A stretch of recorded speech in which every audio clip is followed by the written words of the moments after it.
கலகலவன சிரி கண்ணில் நீர் வர சிரி. இன்னைக்கு ஐயப்பன் கோயிலுக்கு பாத யாத்திரை போகிறதுக்கு நிறைய பேர் மாலை போட்ட ஆள்லாம் நிற்கிறீங்க. அவங்களெல்லாம் பார்த்து உண்மையிலே சந்தோஷப்படுறேன். ஒரு 40 நாள் நிம்மதியாக இருக்காங்க. வீட்டில் எம்புட்டு மரியாதைங்கிறீங்க.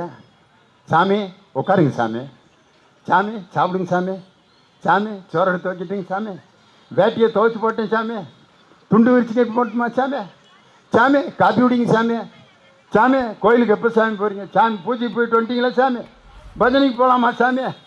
யார் மனைவி? அவன் பூரிச்சு போகிறேன். ஐயப்பா இன்னும் ஒரு 3 மாதத்துக்கு இந்த மாலையை நீட்டிக்கப்படாதா? என்ன மரியாதை கேட்டதெல்லாம் உடனே வருது. ஒரே ஒரு பிரச்சனை, நினச்சதை சாப்பிட முடியல, அவ்வளோதான். அதை கூட நான் இப்போ தியாகம் பண்ணுறேன். அதுவும் இந்த 7 மணிக்கு தான் ஐயப்ப பஜனையெல்லாம் போடுவாங்க. ஏன் தெரியுமா 7 மணிக்கு போடுறாங்க? அதுதான் சோதனையான நேரம். அது இந்த மழை நேரத்தில் 7 மணி. அந்த நேரம் பார்த்து தான் ஒருத்தன் நல்லா வந்து நம்மள்கிட்ட ஐயப்பன் கோயில் மாலை போட்டவர்கிட்ட பேசுகிறான். மாப்பிள்ள ஒரு கட்டிங் அடிச்சுட்டுறா மட்டன் சுக்காவை. ஏய் மாலை போட்டிருக்கேன்டா, இருந்தாலும் சொல்கிறேன் மாப்பிள்ள, கலத்திட்டு நீ சாப்பிடலாம்ல, விட்றா. டே அவனுக்கு வந்து யோசிக்கிறான், இன்னும் ஒரு 10 நாள் கழிச்சு கூட போட்டிருக்கலாம் போல இருக்குன்னு உடனே போய் பஜனையில் ஓடி வா ஐயப்பா, ஓடி வா சாமி, சாமி என்னைய வந்து சோதிக்கிறாங்க அப்படின்னு. அந்த ஐயப்பன் கோயிலுக்கு மாலை போட்ட சாமிகளை திண்டிவனத்தில் ஆரியாஸ் ஹோட்டலில் என் பக்கத்தில் உட்காந்து சாப்பிட்டாங்க. எல்லாம் கருப்பு வேட்டி கருப்பு சட்டை போட்டிருக்காங்க. என் கூட நின்று ஃபோட்டோ எடுத்துகிட்டு அதில் ஒரு ஐயப்ப சாமி சொல்கிறாரு, ஐயா இந்த கருப்பு வேட்டி கருப்பு சட்டை நாங்கள் ஐயப்பனுக்காக போட்டிருக்கோம். அதை விட நாங்கள் இன்றைக்கி எது ரொம்ப சந்தோஷம்னா, நாங்கள் விரதம் இருந்து பாத யாத்திரை போகிறது ஐயப்பனுக்காக நாங்கள் செய்கிற கடமை. ஆனால் ஆரியாஸுங்கிறது ஐயருக நடத்துகிற ஹோட்டலு.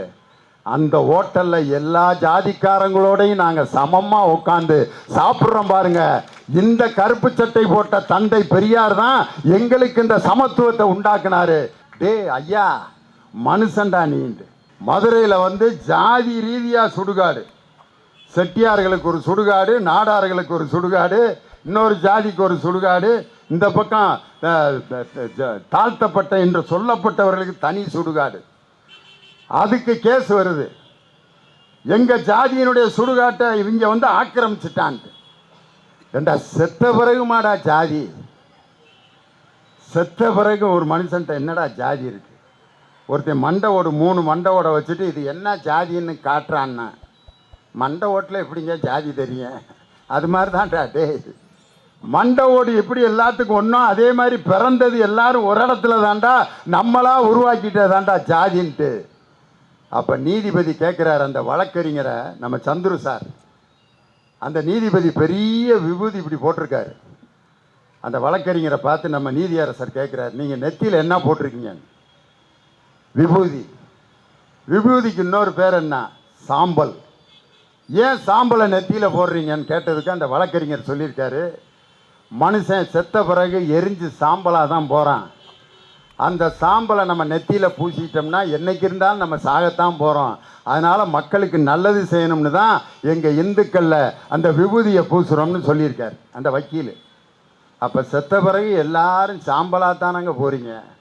சாம்பலில் என்னையா செட்டியார் சாம்பல், நாடார் சாம்பல், வன்னியர் சாம்பல், தேவர் சாம்பல், எஸ்சி சாம்பல் இருக்கான்னு கேட்டோன்னே அந்த வக்கீல் இப்படியே பார்த்துட்டு, ஐயா அந்த கேஸில் நான் நாளைக்கு வச்சுக்கலாம் விவாதத்தைன்னு சொல்லி அந்த ஜாதி சுடுகாடு தேவையில்லை என்று தீர்ப்பளித்த நீதியரசர் தான் நம்ம நீதிபதி சந்துரு. அவருடைய தீர்ப்பை வச்சு எடுக்கப்பட்ட படம் தான் ஜெய் பீம். சூர்யா நடித்த அந்த ஜெய் பீம்ங்கிற படம். கல்யாணம் முடிஞ்சு யாராவது ஒரு அம்மா 1 மாதத்தில் புள்ள பெற்ற மாதிரி எங்கேயாவது கேட்டிருக்கீங்களா? கல்யாணம் முடிஞ்சிருச்சு, மே மாதம் 19ஆம் தேதி கல்யாணம், ஜூன் மாதம் 20ஆம் தேதி எங்கே புள்ள அப்படின்னு கேட்டால், அதே எப்படி 1 மாதத்தில் புள்ள பிறக்கும்? அதெல்லாம் புள்ள பிறந்து 1 மாதம் ஆகி 2 மாதம் ஆகி கொஞ்சம் கொஞ்சமாக வளர்ந்து 6ஆவது மாதம் 7ஆவது மாதம் வளகாப்பு நடத்தி டாக்டர்கிட்ட செக்கப் பண்ணி அதுக்கப்புறம் பிள்ளை என்ன பொசிஷனில் இருக்குன்னு பார்த்து சிசரியனா நார்மல் டெலிவரியா அப்படின்னு 10 மாதம் கழித்து தான் புள்ள பெறணுமே ஒழிய, கல்யாணம் முடிஞ்சு 1 மாதத்தில் புள்ள பெற்றா அதுக்கு பேர் குறப்பிரசவம். அது வேற. 1ஆம் கிளாஸ் படித்தோன்னா யாராவது டாக்டருக்கு படிக்க முடியுமா? டாக்டர் வேலை பார்க்க முடியுமா? 1ஆம் கிளாஸ் படிக்கணும், 2ஆம் கிளாஸ் படிக்கணும், 3, 4, 5, 12 வரைக்கும் படித்து நீட் தேர்வு எழுதி அதுக்கப்புறம் எம்பிபிஎஸ் 5 வருஷம் படித்து அதுக்கப்புறம் டாக்டராக அசிஸ்டண்ட்டாக வேலை பார்த்து அதுக்கப்புறம் தான் நோயாளியை கையில் கொடுப்பேன். ஒரு பொண்ணை காதல் பண்ணுறது கூட உடனே அந்த பொண்ணு சரின்றுச்சுன்னா நமக்கு அந்த பொண்ணு மேலே ஏதாவது மரியாதை வருமா ஐயா? ஒரு பஸ் ஸ்டாப்பில் நிற்கிறாங்க, சினிமாவில் காட்டுவாங்க பார்த்துருக்கீங்களா? ஒரு பஸ் ஸ்டாப்பில் ஒரு பொண்ணு நிற்கும், ஒரு பையன் வந்து நிற்பான். அந்த பொண்ணுக்கிட்ட இருக்க கர்ச்சீப்பு கீழே ஒழுகும். உடனே இவர் எடுத்து கொடுப்பாரு. Excuse me, kerchief. உடனே அந்த பிள்ளை தேங்க்யூ அப்படின்ட்டு வாங்குறப்ப 2 பேர்த்தோட விரலும் டச் ஆகும். அதுக்கு ஒரு மியூசிக் போடுவாங்க சினிமாவில். அப்படின்னா 2 பேரும் டூயட் பாடுவாங்க. ஒரு 3 மணி நேரத்தில் கல்யாணம் முடிஞ்சிடும். சினிமாவில் வேணால் 3 மணி நேரத்தில் கல்யாணம் முடியும். இன்றைக்கி ஒரு பொண்ணை பார்த்து ஒருத்தன் லவ் பண்ணுறேன்னு சொல்லி அந்த பொண்ணை வந்து பாப்பா ஐ லவ் யூ அப்படின்னா செருப்பு பிஞ்சிடும் அப்படிங்க. பிஞ்சா தச்சுக்கிறலாம் அப்படின்னா இது மாதிரி சண்டை போட்டு அவங்க அண்ணன்ட்ட சொல்லி அவங்க அண்ணன் தகராறு பண்ணி பிரச்சனை ஆகி போலீஸ் ஸ்டேஷன் வரைக்கும் போய் அதுக்கப்புறம் அந்த கல்யாணம் முடிஞ்சால் தான் அதுக்கு பேர் சந்தோஷமாக இருக்கான். ஒரு பொண்ணை போய் நான் உன்னை லவ் பண்ணுறேன் கல்யாணம் பண்ணிக்கவா, அப்படியா, ரொம்ப சந்தோஷம், சாயங்காலமே கல்யாணம் வச்சுக்கலாமா அப்படின்னுச்சுன்னா ஐயோ இது வேறு ஐட்டமாக இருக்கும் போல இருக்கேன்ட்டு. காலையில் லவ் பண்ணி சாயங்காலம் கல்யாணம் வச்சாக்கா அந்த பொண்ணை யாராவது மதிப்போமா? ஒரு விஷயத்தை யார் கஷ்டப்பட்டு அடைகிறானோ அவன் தான் அந்த விஷயத்தை மகிழ்ச்சியாக அனுபவிக்க முடியும். இளைஞர்களை இன்னைக்கு ஒரு இடத்துக்கு கூட்டு வர்றது சாதாரண விஷயம் இல்லை. சின்ன பையனாக இருக்கிற வரைக்கும் அவங்க அப்பா பேச்செல்லாம் கேட்பேன். ஒரு 5 வயசு 10 வயசு பையல ஒரு அவங்க அப்பா, டேய் இவாடா அப்பா படிக்கணும், படிக்கிறப்பா, ரைட் அப்பா உட்கார்றப்பா பயப்படுவான். எத்தனை வயசு வரைக்கும்? ஒரு 15 16 வயசு. +2 வந்துடுவான், லேசாக மீசை வளரும். அப்போ குரல் மாறும் பார்த்துருக்கீங்களா பயலுக்கு? அப்பா அப்படின்னு கூப்பிட்டு விடுந்தவன் அப்பா அப்படிமா. அதுதான் அந்த பயலுக்கு அபாய அறிவிப்பு அவங்க அப்பனுக்கு.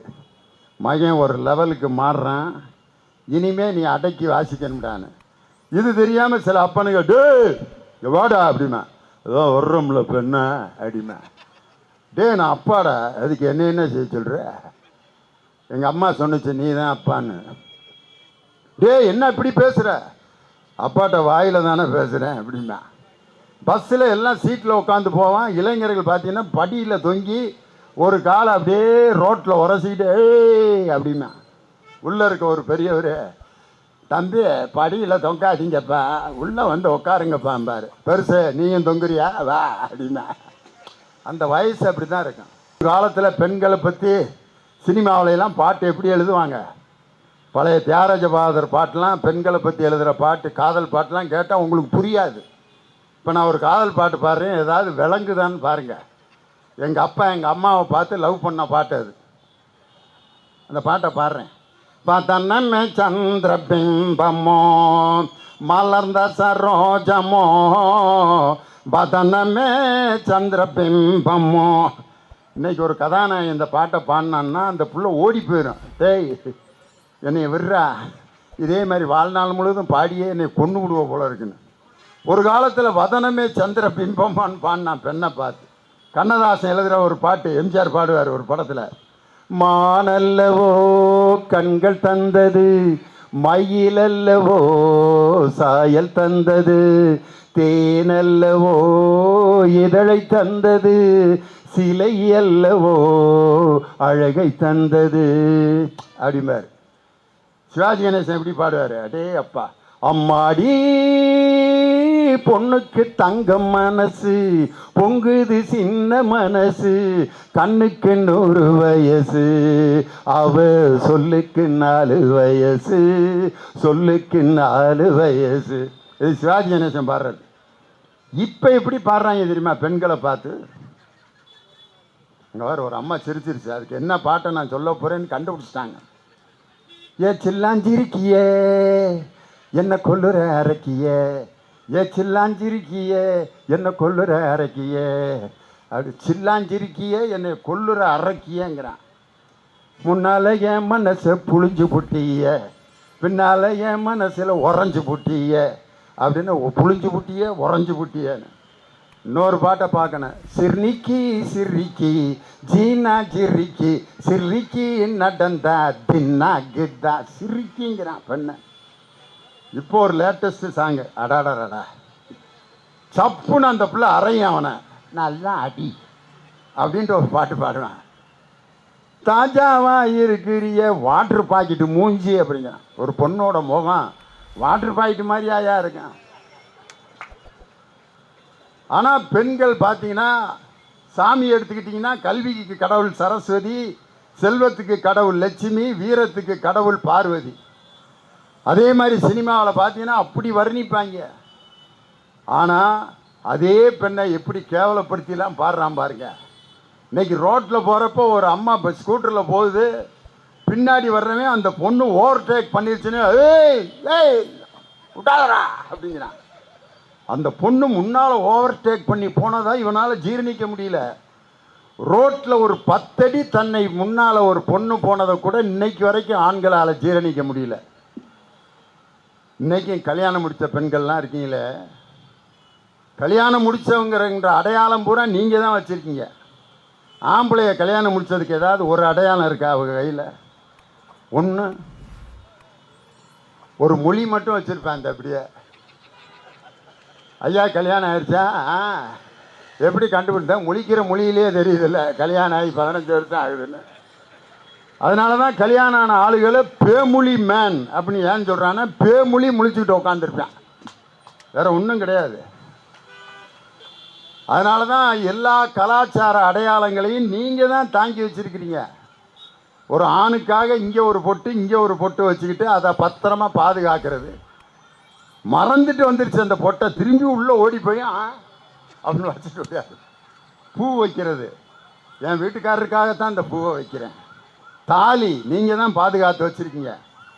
ஆம்பளை கழுத்தில் மட்டும் தாலின்னு ஒன்றை கட்ட விட்டுருந்தா ஒருத்தன் கழுத்தில் 1 கிராம் இருந்திருக்குமா? இன்னைக்கு 1/2 கிராம் இருந்தால் கூட போய் வச்சு கட்டிங்க போட்டுருவேன். வாங்கிட கயிறு மட்டும் இருந்தால் போதும் அப்படிமா. இருந்தாலும் உறுத்துது, நச நசன் இருக்குன்னு பிச்சிருவேன். ஆனால் என்னுடைய சகோதரிகள் தான் அதை பத்திரமா பாதுகாத்துட்டு இருக்கீங்க. அவன் எவ்வளோ பெரிய கொடுமைக்காரனாக இருந்தாலும் அந்த கைத்தை விட்டு கொடுக்காதியா. கோயிலில் கொஞ்சம் குங்குமம் கொடுத்தா வாங்கி இங்கே கொஞ்சம் வச்சு இங்கே கொஞ்சம் வச்சு அந்த தாலி கொடி எடுத்து அதில் ஒரு அமுக்கு அமுக்கி. நான் ஒரு அம்மாவை கேட்டேன், எதுக்குமா அதில் குங்குமம் வைக்கிற? அதில் அவர் இருக்கார், அதனால தான். அதில் அவர் இருக்கார் அந்த மஞ்சள் கயிற்றுல. அவன் தண்டி இருப்பான், கொட்டா புளி சேரான், புளி கூட்டான் ராமசாமி மாதிரி. அவன் இந்த மஞ்சள் கயிற்றுல இருக்கான்னு நம்பிக்கிட்டு பாதுகாத்து இன்னைக்கு வச்சுக்கிட்டு இருக்காங்க பாருங்க. எஸ்பியா டிஎஸ்பியா ஒரு பெண் வந்து கையில் துப்பாக்கி வச்சுட்டு நிற்கிது. ஒரு ஆம்பளைய வந்து அந்த எஸ்பி அம்மா கூப்பிடுறாங்க, ஹேய் அப்படின்னு. அம்மா அப்படிங்கிறேன், இவா சொல்லுங்கம்மா எங்கே போகிற? ஊது. அந்த அம்மா ஊத சொல்லுது, ஏறு வண்டியில். அவன் ஒரு பொம்பளை நம்மளை வண்டியில் ஏற சொல்லுதுன்னா எதை பார்த்து பயப்படுறான்னா, பின்னால் சொறி இருக்காங்க பற்றியா துப்பாக்கி, அதை பார்க்குறேன். ஆனாம்டான் மேகம் இருண்டு அப்படியே நிற்கிது. நம்ம சகோதரிகள்லாம் மேகத்தை ஒரு பார்வை, என்னையை ஒரு பார்வை, வாட்சை ஒரு பார்வை, பக்கத்தில் இருக்க அம்மாவை ஒரு பார்வை, என்னக்கா எப்போ விடுவாங்க அப்படிங்கிற மாதிரி ஒரு அம்மா பார்க்குறாங்க. இன்னொரு அம்மா சொல்லுச்சு, டிவியிலே 1 மணி நேரம் பேசுவானே, இந்த ஆள் எப்போ பேசி முடிக்கிறது, நம்மெல்லாம் வீட்டுக்கு போகிறதான் அப்படின்னு பேசிக்கிட்டு இருக்கீங்க. நான் வர்றப்போ ஒரு அம்மா என்னை உத்து பார்த்துட்டு, டிவியில் பார்த்தா கிழவி மாதிரி இருக்கான், நேரில் நல்லா இருக்கானே அப்படின்னுச்சு. அந்த அம்மாவுக்கு இது தேவையில்லாத ஆராய்ச்சி.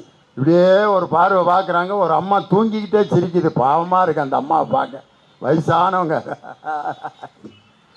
உங்களுடைய நிலைமை எனக்கு புரியுது. ஆனால் நீங்கள்லாம் இன்றைக்கி சந்தோஷமாக இருக்கிறத பார்க்கும் பொழுது, தமிழகத்தில் இன்று மகிழ்ச்சியாக யார் இருக்கிறார்கள் என்றால் பெண்கள் தான் இன்று அதிக மகிழ்ச்சியாக வாழ்ந்து கொண்டிருக்கக்கூடிய மாநிலம் நமது தமிழ்நாடு.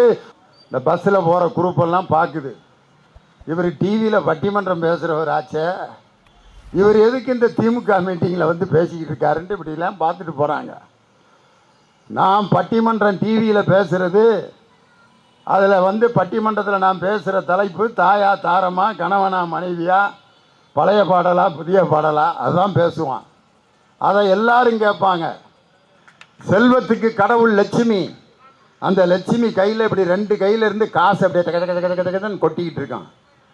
ஆனால் என் சகோதரிய கையில் காசு இருக்காது. இன்றைக்கி சகோதரியை போட்டிருக்க ட்ரெஸ்ஸில் ஏதாவது பாக்கெட் இருக்கா? முதல்ல யாருக்காவது ஒரு பர்ஸ் எடுத்து நீங்கள் அதை வைக்கிறதுக்கு படுற பாடு. இந்த துணூண்டு பர்ஸ் எடுத்து இங்கிட்டு திரும்பி உள்ளே வச்சு அதை எடுத்து என்ன கொடுமை. ஆனால் ஆம்பளைகளுக்கு பாருங்கள், இங்கே ஒரு பாக்கெட்டு உள் பாக்கெட் ஒன்று மனைவிக்கு தெரியாமல் ஒரு 50 ரூபாய் உள்ள வைக்க, பேண்ட்டில் 2-3 வகையான பெண்கள் நீங்கள் பார்த்துருப்பீங்க வீட்டில். ஆம்பளைகிட்ட சொல்கிறேன், மனைவியை ஒருத்தர் திட்டுறாரு, இந்தடி என்னடி நினச்சிட்டு இருக்க நீ அப்படிங்கிறான். சில பெண்கள் என்ன கத்துற, பொம்பளைன்னா உனக்கு அவ்வளோ இலக்காரமா, ஏயா கத்துற. இது ஒரு வகை. ஒரு அம்மா சொல்லுது, நம்ம வீட்டில் நடக்கிறத அப்படியே சொல்கிறாரு. 2வது வகை இருக்குது. இன்னொரு அம்மா, இந்தடி உன்னைய உதைக்காம விட மாட்டேன்டி அப்படின்னு.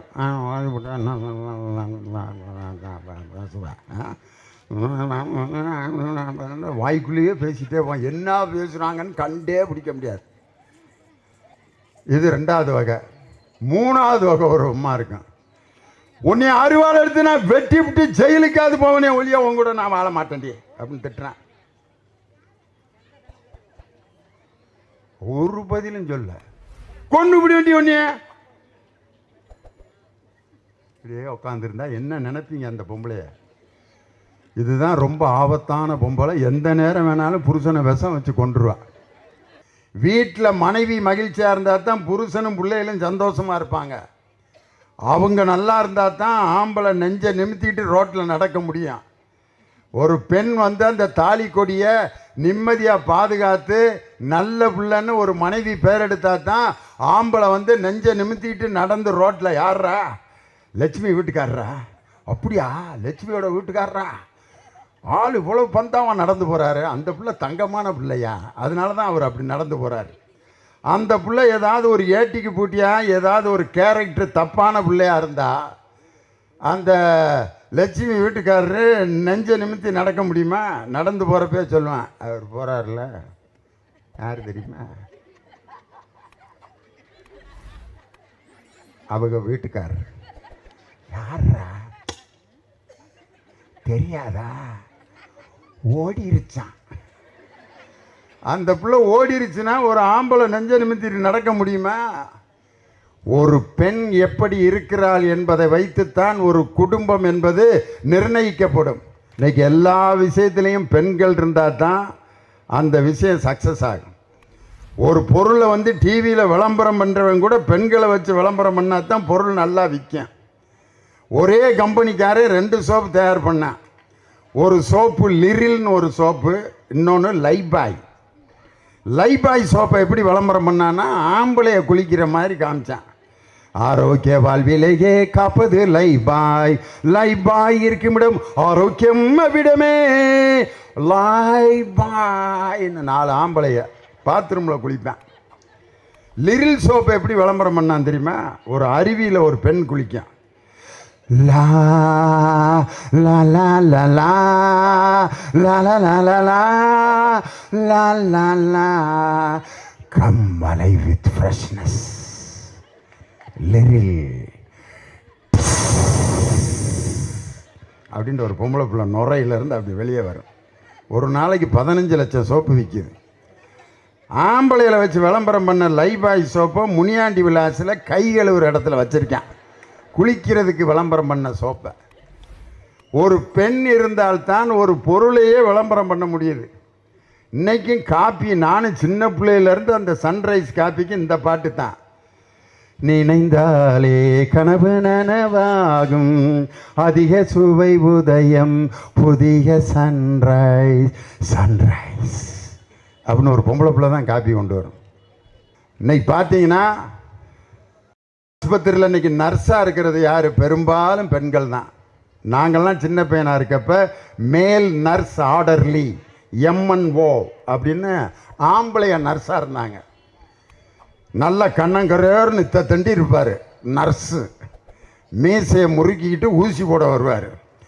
ஊசியே திரும்பி போடுறா அப்படின்னு அவன் இப்படியே பார்த்துட்டு, என்னடா அது பிஜுவா பக்கிரி மாதிரி இருக்கான், இவனை போய் நர்ஸாக போட்டிருக்காங்க அப்படின்ட்டு, நான் ஊசியே வேணாமியா, நான் செத்தாவது போகிறேன், உன் கையில் நான் ஊசி போட மாட்டாங்கிறேன்.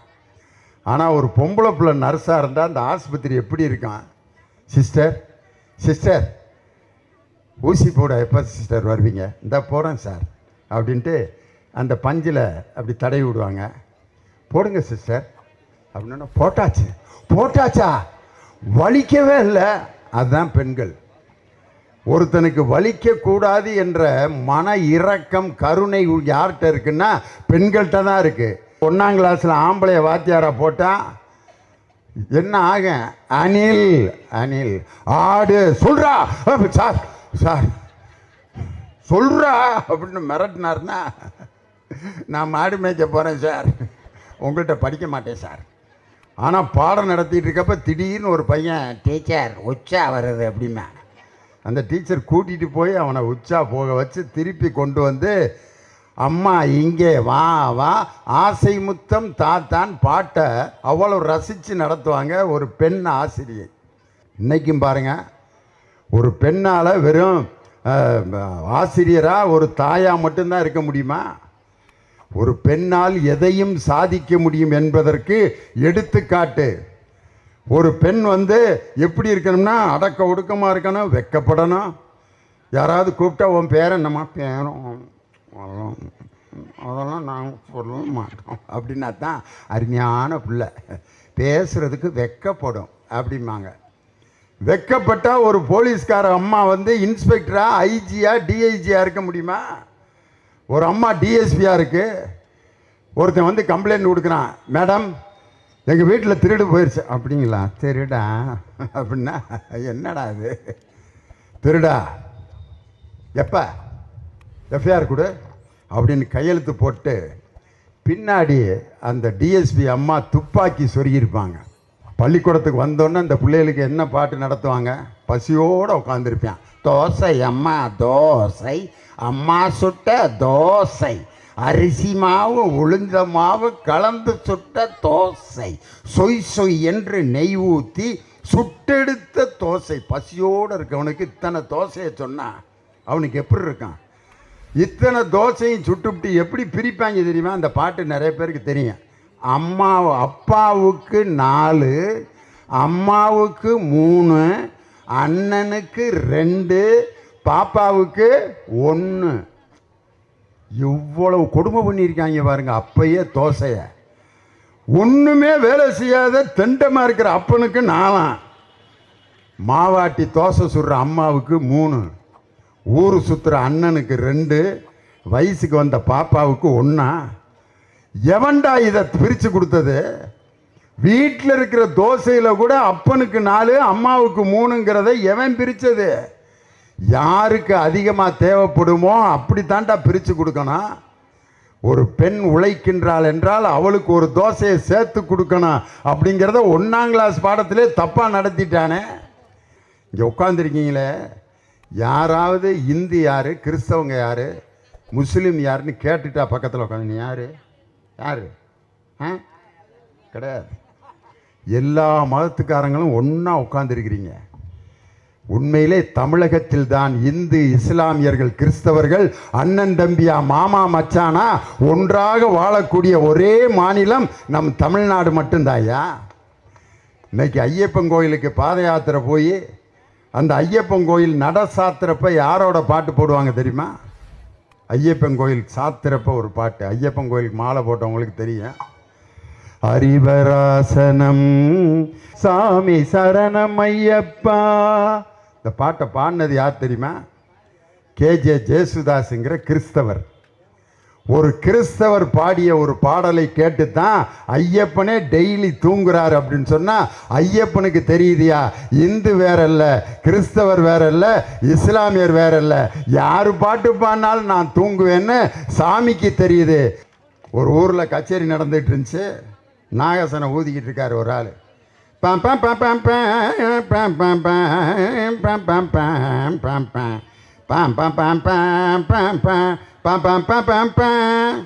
ஊதிக்கிட்டு இருக்காரு. பக்கத்தில் ஒரு ஆள்